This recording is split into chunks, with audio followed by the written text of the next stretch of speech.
آج کل جیسے کہ سردی کا موسم بالکل قریب ہے، آنے اس کی آمد ہو چکی ہے، تو کیا کوئی شخص اگر سخت سردی ہے تو عشاء اور فجر کی نماز جو ہے وہ مسجد کے علاوہ گھر میں پڑھ سکتا ہے؟ نمازوں کو ان کے اوقات میں پڑھنا یہ فرض ہے، اور جس شخص پر جماعت واجب ہے اس کے لیے باجماعت مسجد محلہ میں حاضر ہو کر باجماعت نماز پڑھنا بھی واجب ہے۔ اب اگر واقعی کسی شخص کو شرعی عذر ہے تو ان شرعی اعذار کی روشنی میں جس کی وجہ سے شریعت مطہرہ جماعت میں تخفیف کا حکم دے دیتی ہے، جماعت کے وجوب کا حکم اس شخص پر سے ہٹا دیتی ہے، اگر کوئی ایسا عذر پایا گیا تو وہ شخص جو ہے وہ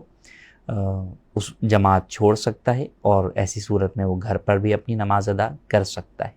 لیکن اگر ایسا نہیں ہے، صرف سردی کی بنا پر فجر میں لوگ جو ہے وہ سستی کر جاتے ہیں کہ بھئی بستر سے کون اٹھے اور اب جو ہے وہ راستے سے گزر کر مسجد جائیں، نماز پڑھیں اور واپس آئیں، تو فقط یہ جو ہے وہ عذر نہیں ہوگا، بلکہ یقیناً اٹھنا ہی ہوگا اور مسجد میں جا کر باجماعت نماز ہی ادا کرنی ہوگی۔ ہاں، اب اگر مثال کے طور پہ سخت سردیاں ہیں اور اس میں بارش بھی ہو گئی ہے، اب جو ہے وہ جانا ممکن نہیں ہے، کیچڑ بھی ہے، ٹھنڈ بھی بہت زیادہ جو ہے وہ بڑھ گئی ہے کہ اب اگر وہ باہر بارش میں بھیگتا ہوا نکلے گا تو جو ہے وہ شدید بیمار ہونے کا اندیشہ ہے، تو ایسی صورت کے اندر اسے اجازت ہوگی کہ وہ گھر پہ نماز جو ہے وہ ادا کرے۔